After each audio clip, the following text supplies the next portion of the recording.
With Ben Briscoe, who has some news on a developing story right into our newsroom. So the CDC is now changing who needs to wear a mask and when. Their new recommendations are that even fully vaccinated people in some parts of the country need to wear a mask whenever they're indoors with people they don't live with, guys. Yes, we wanted to get straight to that news, Ben, because it is breaking at this hour. Are they saying what parts of the country people will need to start wearing masks again? Are they giving specific states or regions? So I just got off the phone with the CDC a few minutes ago, and here's what they say. Anywhere where there's substantial or high spread of COVID, you need to be wearing your mask indoors. I looked up their recommendations for the triad specifically. In our viewing area, if you're watching this, they're saying everywhere but Rockingham and Allegheny County should be wearing a mask. That's Forsyth, that's Guilford, Alamance, pretty much across the board here. So Ben, our next question, do we know if the state intends to change our mask mandates? Yeah, that's a really good point here because the CDC is just a recommendation at this point. They're leaving it up to each state to do mask mandates of their own, just like they did last time around. I did reach out to the governor's office today. They said they are reviewing the CDC's new guidance. It is important to note, though, that pretty much throughout this whole pandemic, Governor Cooper has gone right along with the CDC. Whatever they said in their guidance, pretty much a week later or so, he'll come out and say, we're doing this here in North Carolina. So we'll keep you posted. Because our state's mask mandate from the governor's office is set to expire soon. On Friday, yeah. So we should expect something probably before then. We do know that the COVID task force is expected to meet tomorrow. And like I said, he is reviewing it right now. And for so long, I mean months now, it's been unvaccinated people should keep wearing masks, vaccinated people don't need to. Why does the CDC say they're changing their mind on this? It all has to do with that Delta variant. They've said all along that as they learn more, as they get better science, because we have COVID around for longer and they've done more studies, they're going to tweak things. This is one of those tweaks. They are learning that not only is Delta more contagious than they originally thought, but if you're vaccinated, they're saying there's brand new evidence that there's a rare chance you could get COVID. And here's what's different with Delta. You could actually pass it on to someone who's not vaccinated. Previously with the Alpha strain, they said that wasn't really possible, but now they think it is. Oh, wow. And you know, the CDC made recommendations for schools. Can you go in some detail about that? Just like everywhere else, they want you to wear those masks indoors, especially important in schools because they say kids under 12 have not been able to get the vaccine yet, and we've got to protect them every way we can. All right, Ben, thank you so much. A timely update there because tonight Guilford County's Board of Education is going to meet to talk about wearing masks for the upcoming school year. Superintendent Dr. Sharon Contreras is expected to bring up several key recommendations. Here's what she is going to be talking about. Her first recommendation is a universal mask requirement in all school buildings for the year, and that would be reviewed at the end of every quarter by the district. Students and staff who are not fully vaccinated participating in sports and extracurricular activities that put them at high risk could also be required to be tested for COVID-19.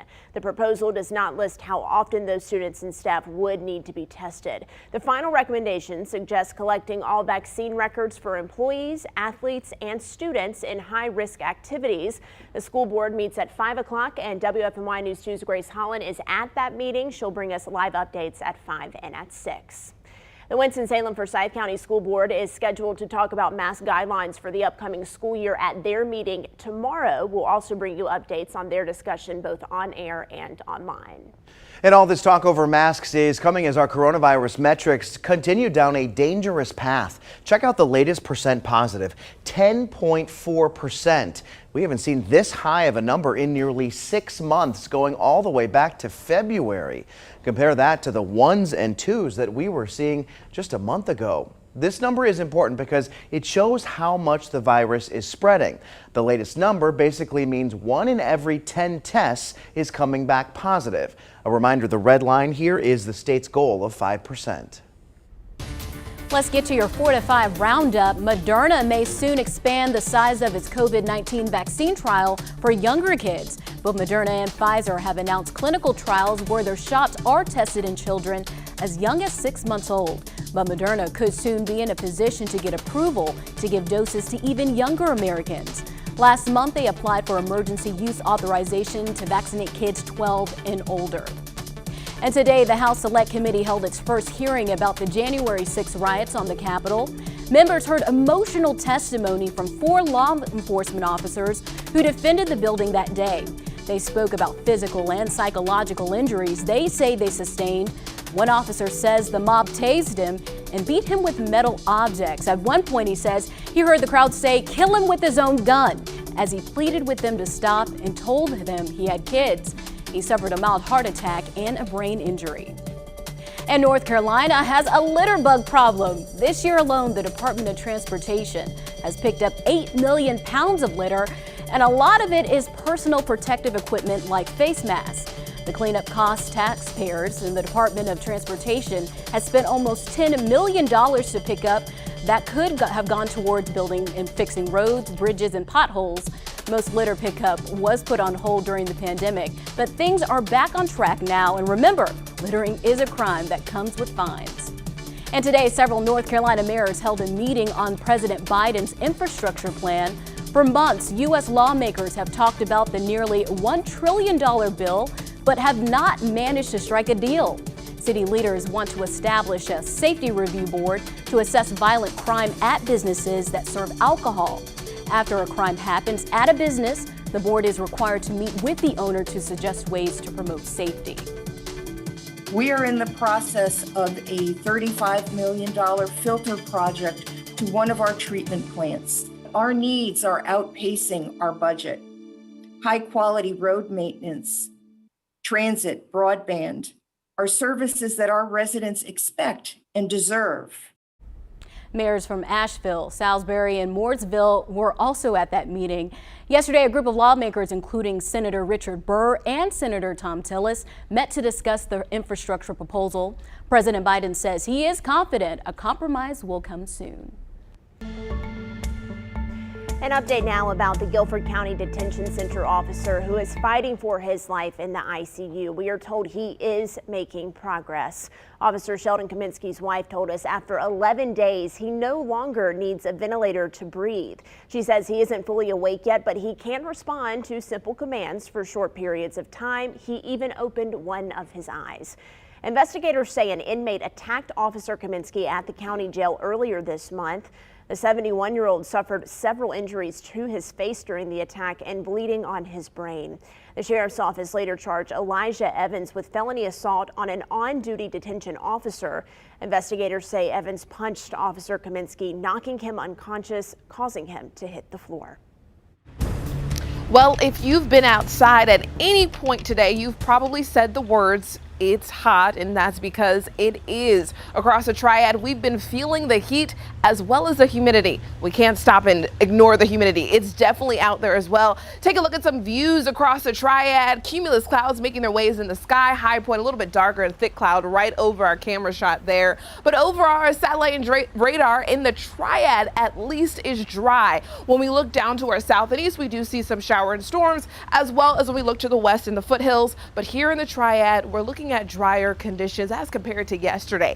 Temperatures right now, look at that, 90 degrees in Greensboro. Hot is a useful word for today. And taking a look across the Triad, I mean, the numbers all in agreement, just hot out there. And those dew points, 71 dew point, very uncomfortable heading out the door. And like I said, if you've been out here, you've already felt it. And that's going to be the case even for tomorrow. Take a look at these feels like temperatures. So when we're talking about how hot it is, that's contributing the temperatures and the dew points working together to bake us when we're outside. And that's why we're feeling like the upper 90s across the entire area. Now I'm talking about more heat tomorrow, with numbers that are higher than this. I have more details on it in just a bit.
Welcome back to your 4 to 5. It has been a historic Olympic Games already, from wins to setbacks, athletes taking a stand for their beliefs and finally coming together after the Games were postponed last year. Here are the 3 things you need to know about the Olympics today. It is the first year that surfers have participated at the Olympics, and American surfer Carissa Moore brought home the gold.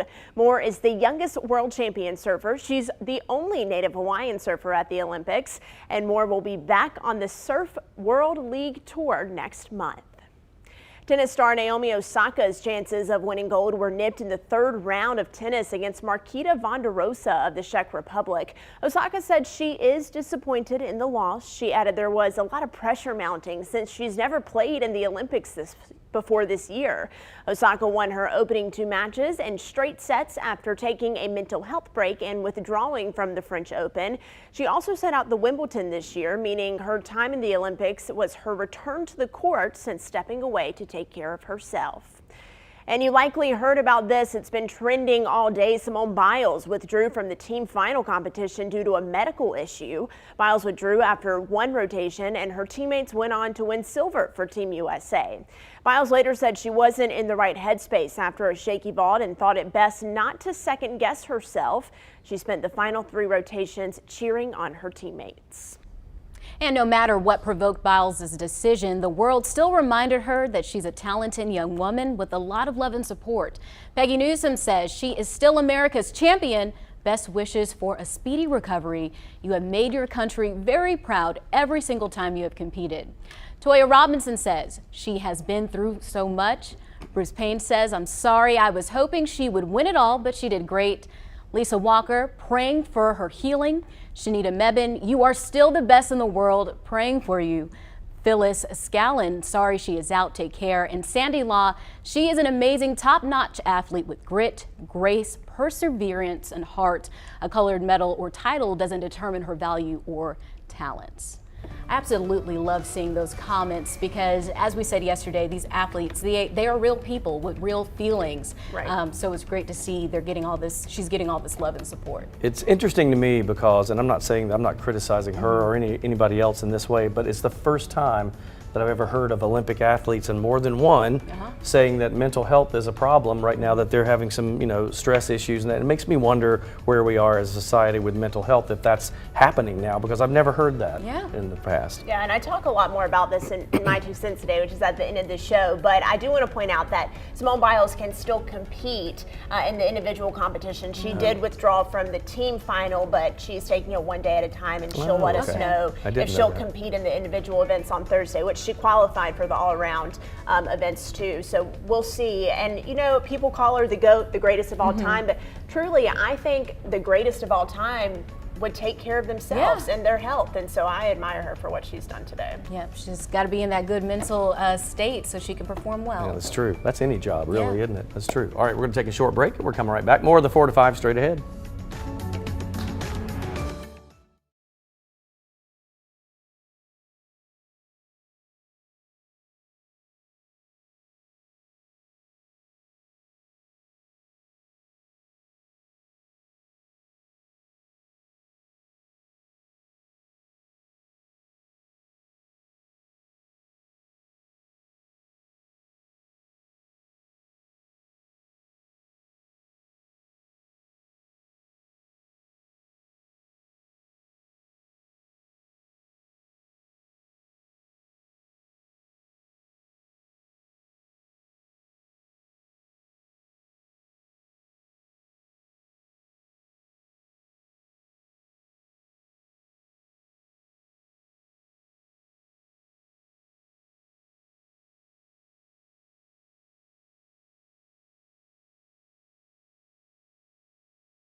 It's like Austin, Texas, so I don't know if I go that far, but it's getting good. Yes, sir. Are there like food trucks and stuff going to be there? Like a What? I need to go to. Did you hear that joke? Oh, our director Brad said, "What do you call a guy that's finished digging?" He said, "What, Doug?" Oh my gosh. I love it. Y'all are nuts. it.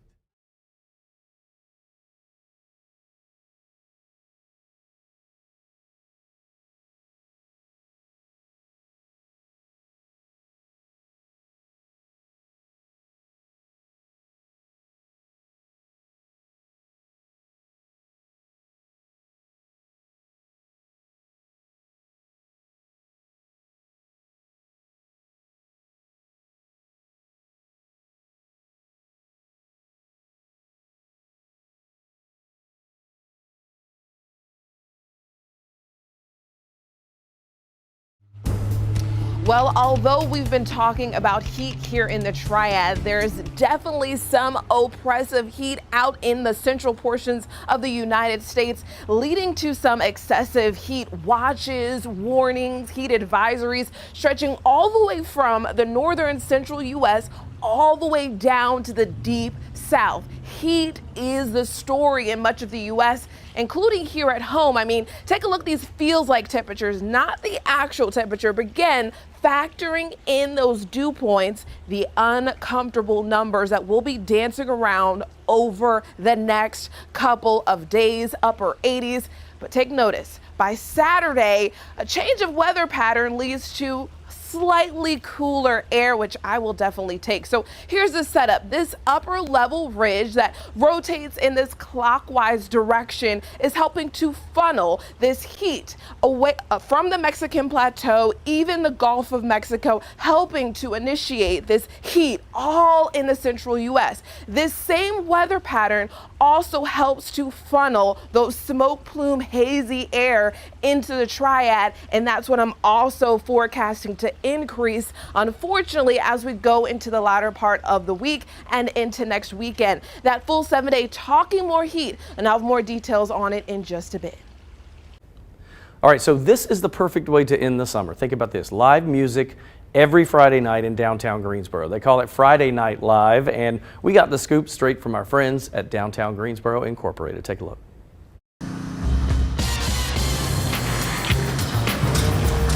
Hey, if you're talking downtown Greensboro, then this is who you talk to. Zach Matheny, President, DGI. Friday nights are going to look different, right? What's this all about? We've seen a lot of foot traffic come through downtown Greensboro. Obviously, we had Fun 4th, great success. And so we want to continue that energy, that vibe, and bringing folks together and thinking about creative ways in which to do so. So when I think concerts downtown, there are a couple of spots where we normally see them, but that's not the case this time, right? How's this going to play out? You know, this location at Elm and Lewis Street on the corner has really grown to be the hip, cool, Austin, Texas-esque section of downtown Greensboro. And our partners at Dick Broadcasting, they're partnering with this Contour Brands, and really, we just thought this is an area that is going to be a street that is a festival-type street. And so that's why we're going to stick with it, not move it. It's going to stay in this location all 4 weeks. So tell us, how did this all come about? Because concerts aren't new, but now everybody's dying to get back out. What precipitated all this? You know, we've always trying to figure out how to get that creative vibe and celebrate our musical talent in Greensboro. And so this way, you know, Contour Brands really kicked it off. We're able to work with local musicians. Jay Timber is going to kick us off Friday, August 6th, as well as Jukebox Rehab, another Triad band, here on August 6th. And so it's great to work with our companies, our local talent, to bring the energy, the culture of what music brings to the Triad. All right, there you go. Now you know where you'll be on Friday nights for sure. Friday Night Live. So it's a neat idea, and you know, Contour, they said it sponsored this thing through the entire month. The bands are all over the place as far as styles, so that there's something for everybody. course, for me, the beach music one is the Tams on August 27th, plug. But yeah, I think it's going to be fun. And normally when you think of live music, they usually do it at Hamburger Square, right near Natty's. Now they've moved it back down. And coming up in a few minutes, we're going to talk about why that end of Elm Street is starting to develop and grow so much. Well, I was there Sunday. I went to Lewis and Elm, which is that new spot on the corner of Lewis and Elm. Imagine that. But right across the street, they have the new bowling place with Bourbon Bowl. You have South End Brewing and Boxcar and a parking lot, which makes a huge difference too. Downtown so Greensboro, you're right. There. And that is the area that is developed. We're also talking about incubator hubs, places where you can go in, start a business for not a lot of money, and then grow into the point where you can pay rent and move onto Elm Street. It's pretty neat. Very nice. This will definitely attract a lot of people to downtown, try out some of those restaurants like you mentioned around there. I'm looking forward to doing some of that myself. Bowling and eating at the same place at a restaurant. Do you remember last year at this time we were like, we can't wait for live music to happen again? Well, here it is. Now so many opportunities to do it. That's right. All right, talk to us on Facebook. We'll see you in just a minute.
No matter how positive you are in life, negative things can knock us down, and sometimes that's all we see. But Coach Lamont teaches us a lesson on focusing on the blank canvas instead of what's already there in today's U-Day moment. Look closely at this piece of paper. Now, what do you see? Many of you focus on the big black dot right here in the middle, right? But how many of you focused on the rest of the page? The black dot distracted you from seeing the entire page, which also exists. This is how many of us look at life.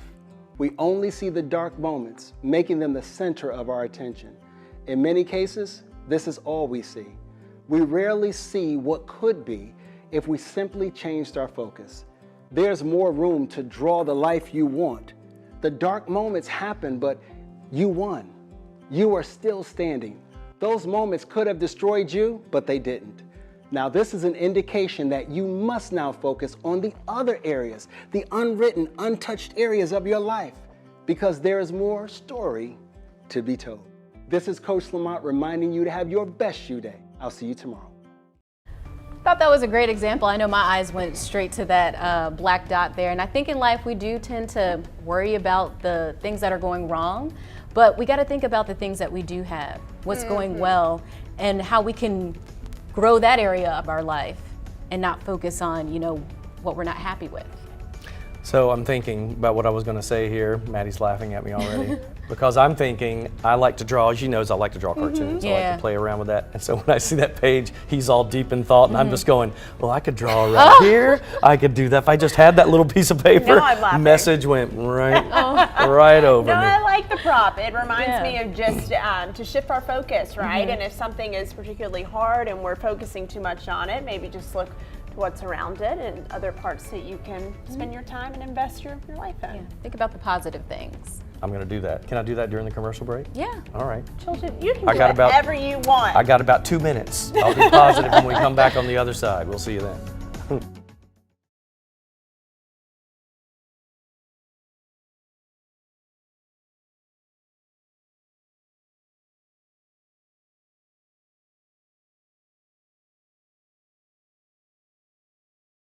Area, if you're watching this, they're saying everywhere but Rockingham and Allegheny County. Thank you, sir.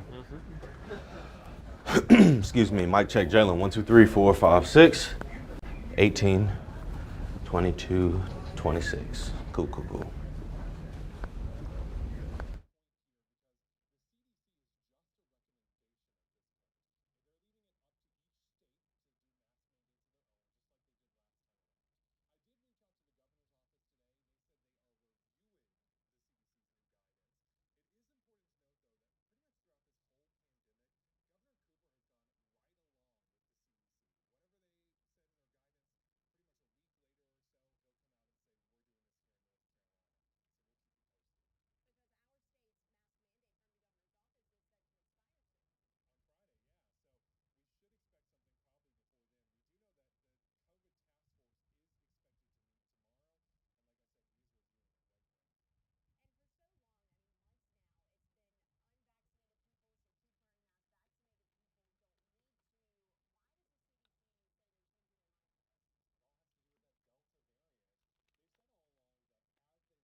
Good afternoon. Welcome back to your 4 to 5. I'm Maddie Gardner here with Lauren Coleman. We have Monique Robinson and Eric Chilton joining us today. Hey everybody, and we're covering some big news today from the CDC. The CDC is stepping back on some of its masking guidelines. The agency is now recommending that even vaccinated people return to wearing masks inside in parts of the U.S. where cases are rising rapidly. Right, big news this afternoon. CDC officials cited some new information about the Delta variant's ability to spread among vaccinated people. Dr. Rochelle Walensky said the data came to light in the past few days after a review of more than 100 samples. Now, this data has not been published by the CDC yet, but Dr. Walensky said the agency felt it was important to act now. We have reached out to Governor Roy Cooper's office to see if leaders would consider updating the executive mask wearing order. And his office said this, quote, "The more contagious Delta variant that is spreading almost entirely among unvaccinated people is concerning. The COVID-19 vaccines remain safe and effective in combating this virus, and they are the best weapon we have to fight the Delta variant or other strains. Most all of the people getting sick and dying are now unvaccinated, and that is why the governor is pulling out all the stops to get as many people as possible to get their shots." The governor and state health officials will review changes to CDC guidance, and he strongly encourages schools and businesses to enact important safety precautions and unvaccinated people to wear masks until they get their shots. And the conversation surrounding masks making a return is gaining traction as the Delta variant spreads and cases rise. Now, experts are suggesting our masks may not offer the protection we need against the deadly variant. Let's connect the dots. Now that there is a fourth wave of COVID sweeping over the U.S., fueled by the Delta variant, the debate over masks is heating up again. But it turns out your old cloth mask might not cut it. Let's connect the dots. Any way you look at it, the Delta variant is a lot more contagious, with evidence indicating that it can travel from person to person in just seconds and with limited contact. Researchers have found people infected with Delta have 1,000 times higher viral load than people infected with the original coronavirus strain. That has helped it race across the country, and it has public health officials asking even vaccinated people to wear masks again. But we're not talking just any mask. The former head of the FDA, Scott Gottlieb, says we need to be talking about high-quality masks like N95 respirators. Those are the medical-grade masks. They provide more protection than cloth or surgical masks. Cloth masks can be problematic because they don't filter out enough particles, and surgical masks don't fit tight to your face. Now, there is one group that should not be wearing N95s. That's children. They have not been approved for use in kids, and probably more importantly, can be uncomfortable to wear for long periods of time. Experts say it's better to find a mask that kids can wear comfortably to encourage them to use them. And of course, your best protection is a COVID-19 vaccine. A High Point woman hospitalized with COVID-19 is changing her mind about the vaccine. Ekaterina Wilson is being treated for COVID-19 and pneumonia at Wake Forest Baptist Health High Point Medical Center. Wilson made the decision to hold off on her vaccination because she was concerned with how new the vaccine is. Wilson also believed her age would protect her against the virus. She spent 5 days in the hospital and was recently discharged. Now she's urging everyone to protect themselves by getting vaccinated. So I went back as I could 2 months ago and got vaccinated to avoid everything. Wilson believes she got the virus while on a trip to Florida. Wilson's doctor said her oxygen levels dropped significantly during her stay to the point where she struggled to speak more than a couple of sentences at a time. Hear more from her doctor coming up at 5. Wilson is someone who was fortunate enough to recover from COVID-19, but 611,000 people have died from the virus in the United States. So how soon can someone diagnosed with COVID get a vaccine? And is it possible for them to get it while they're sick? Let's verify.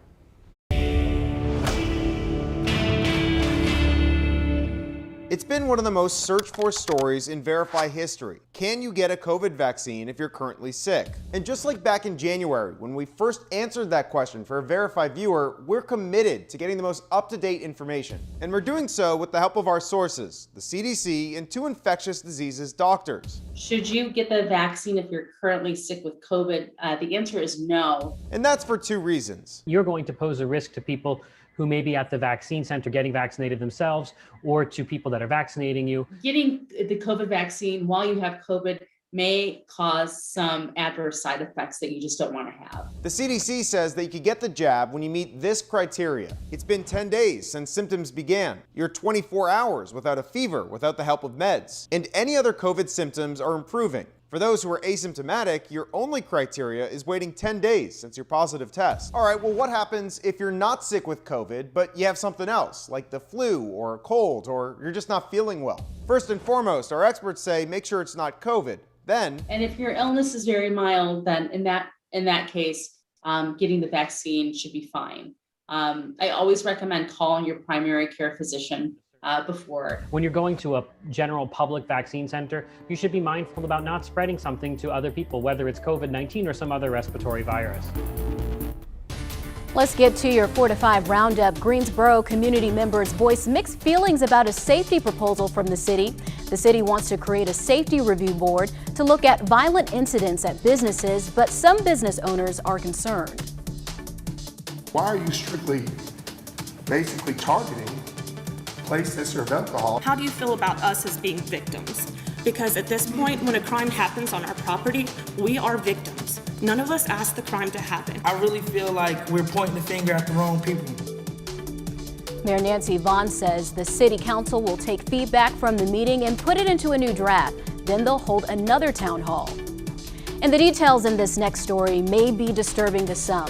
High Point police say a 4-year-old shot himself in the head and died Sunday night. 2 people, including the child's mother, were arrested. The boy found a gun under a couch cushion and shot himself, while police say several adults were having dinner, playing cards, drinking, and smoking marijuana. Officers say the boy shot himself just before 10 at a house on Worth Street. Police found 2 other guns, ammo, and drugs in the house. In an act of kindness in Surrey County, an organization called God's Pit crew donated a pallet of Gatorade to every first response agency in the county.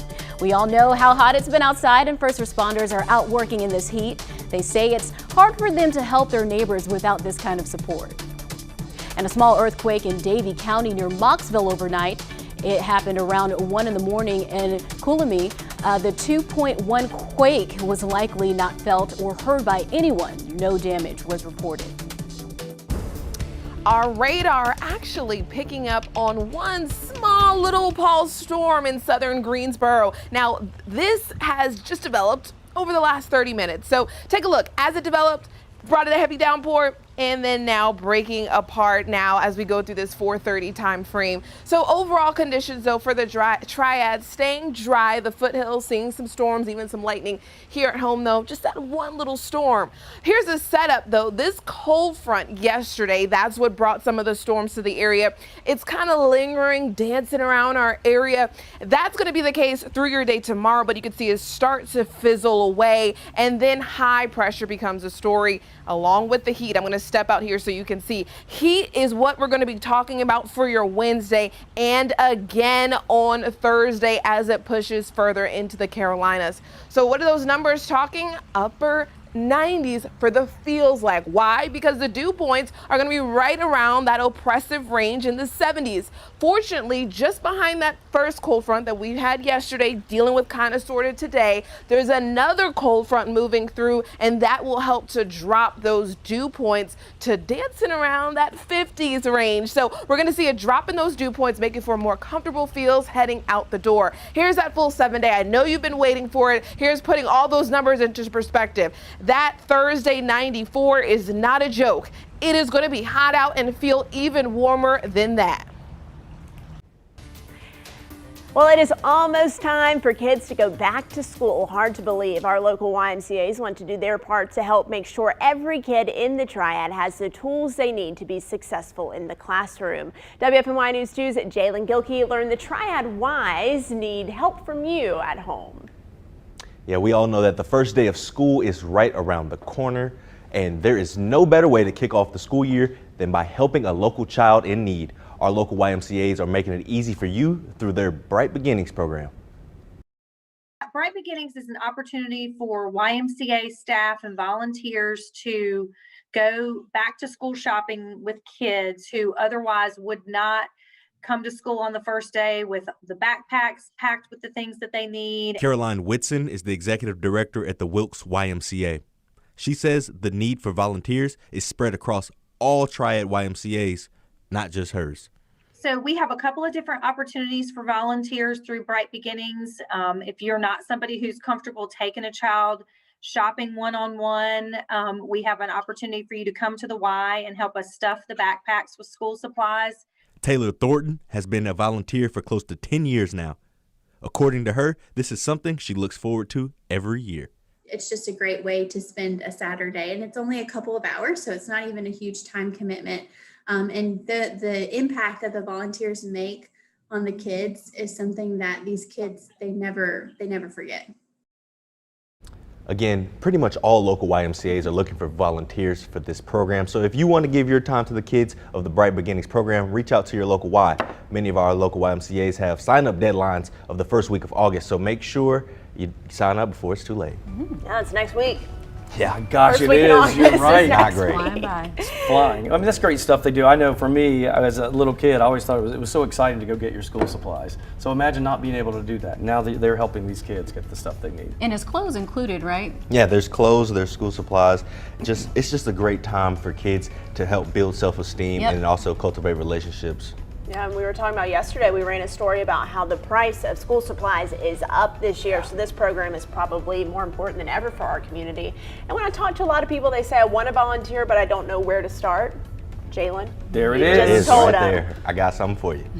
I think a lot of people too, they, like you said, it's kind of overwhelming because they think of the big ones like the United Way and that type of thing. And there are so many, which is fine, you can do that. But there's so many organizations where you can really get your hands on and see the difference happen instead of just donating money. I think your time is more important in some ways. Yeah, and I'm sure like it is a good feeling to see the kids just light up when you get them the new clothes, the new supplies, so they can go into the new school year feeling confident and valued. Sets you up for success. Yep. A box of crayons with a sharpener is a good thing. Ooh. That's 64. expensive. That's a fancy one. Expensive. You got Oh, a yeah. sharpener. Okay. That's 64 of them in there. All right, we're coming right back. All different shades of blue. That's right. Azul. Summer break gone. Caribbean.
With the first day of school less than a month away, Winston-Salem Forsyth County school leaders are stressing the importance of kindergarten registration. Children who will be 5 years old on or before August 31st may enroll in kindergarten.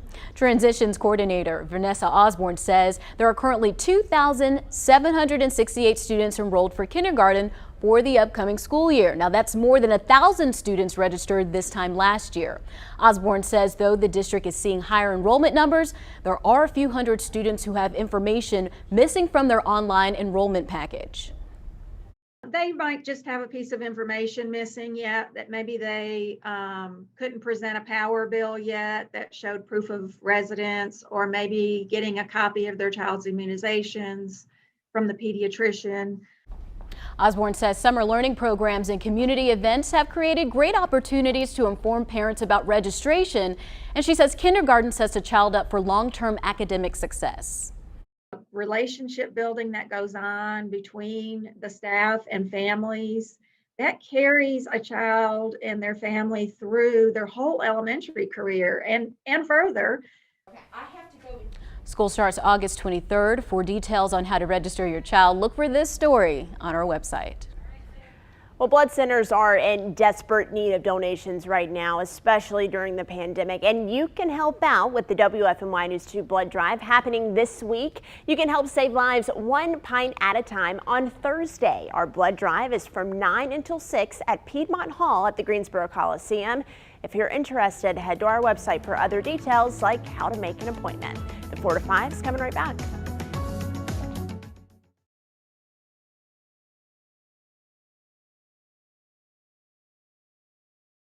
Hi, Tasha. Tasha, do you have a new jumpsuit on today? Maybe next time.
You know, we hear about this a lot. Cities all across our country trying to revitalize their downtown area, and Greensboro, no exception. We spoke with Downtown Greensboro Incorporated President Zach Matheny about the growth in one particular section of downtown. Take a look.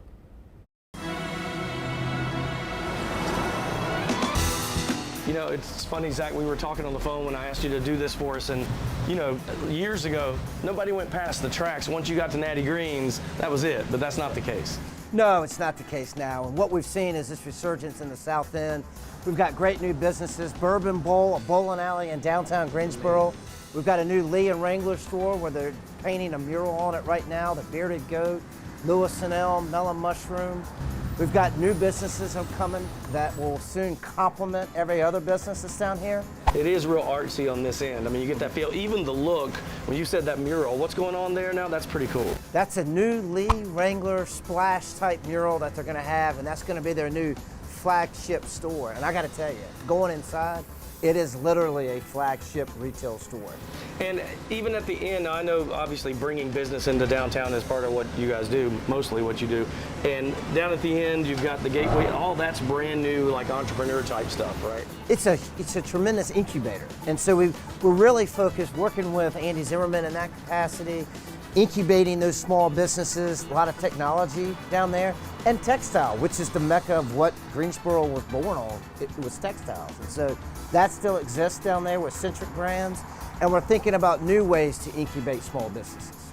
Talk a little about, you mentioned to me a container hub. What does that mean? What is that? And that's exactly what I'm going for. You know, something that as we fill up Elm Street with other businesses, we've got to figure out how to help small businesses. And so the container hubs will be in a cost-efficient way to help these businesses start their business with not a lot of rent to make sure it's viable before they move on to Elm Street.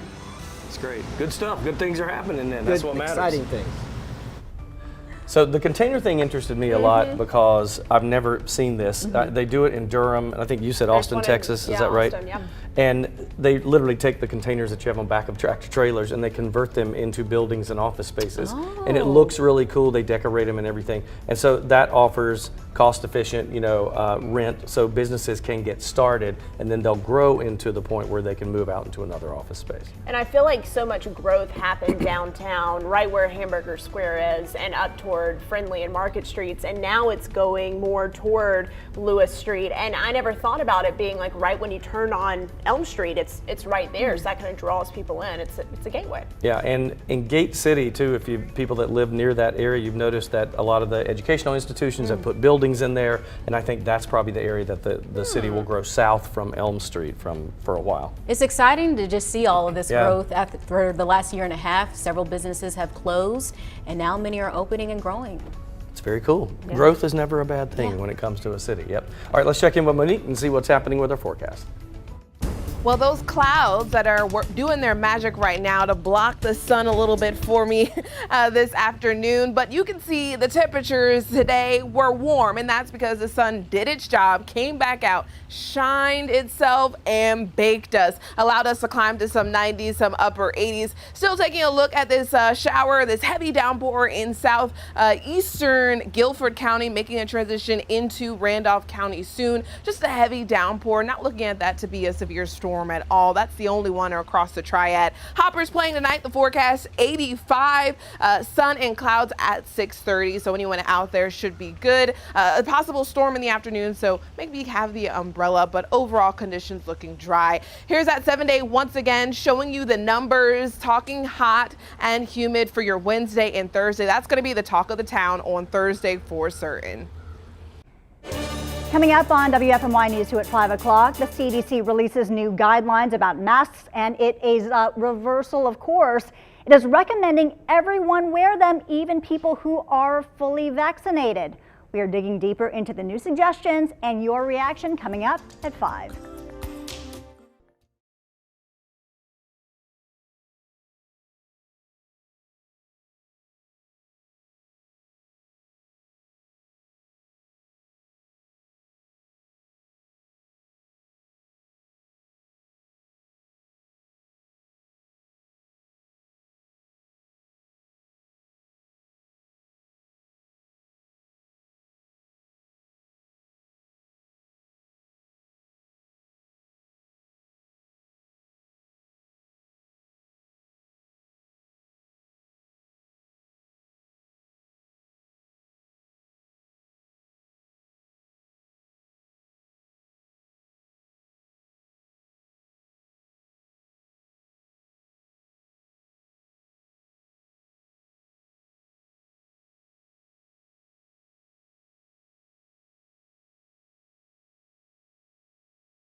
It's a given, but it does. Milk will always expire. So does the meal you are about to eat for dinner. Is it a given?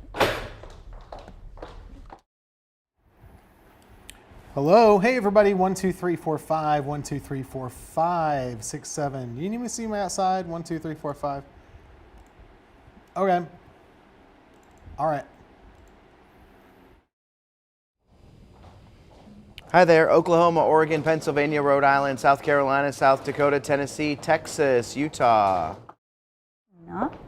Hi to mask up or not in the classroom. Guilford County Schools could make a big decision tonight. It's also considering regular COVID.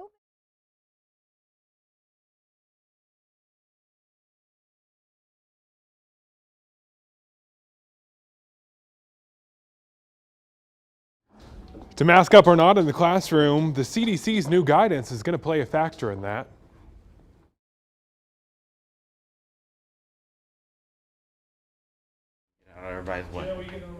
Mic check 1 2 3. Mic check 1 2 1 2 3. Mic check 1 2 3 4 5. Thank you.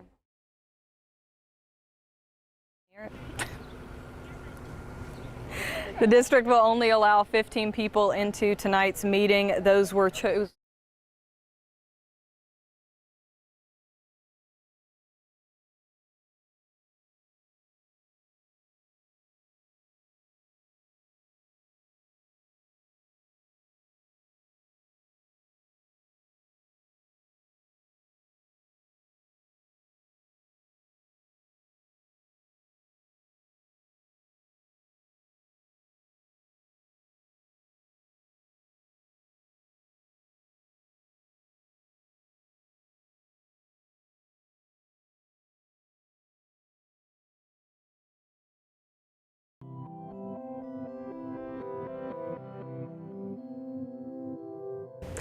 It's time for my 2 cents. The Olympic Games are in full swing in Tokyo, and the biggest story today has to do with women's gymnastics. Simone Biles withdrew from the team final over mental health concerns. In a recent Instagram post before the event, Biles said, "I truly do feel like I have the weight of the world on my shoulders at times." The 24-year-old superstar has been dubbed the greatest of all time, nailing moves that no gymnast has before. She has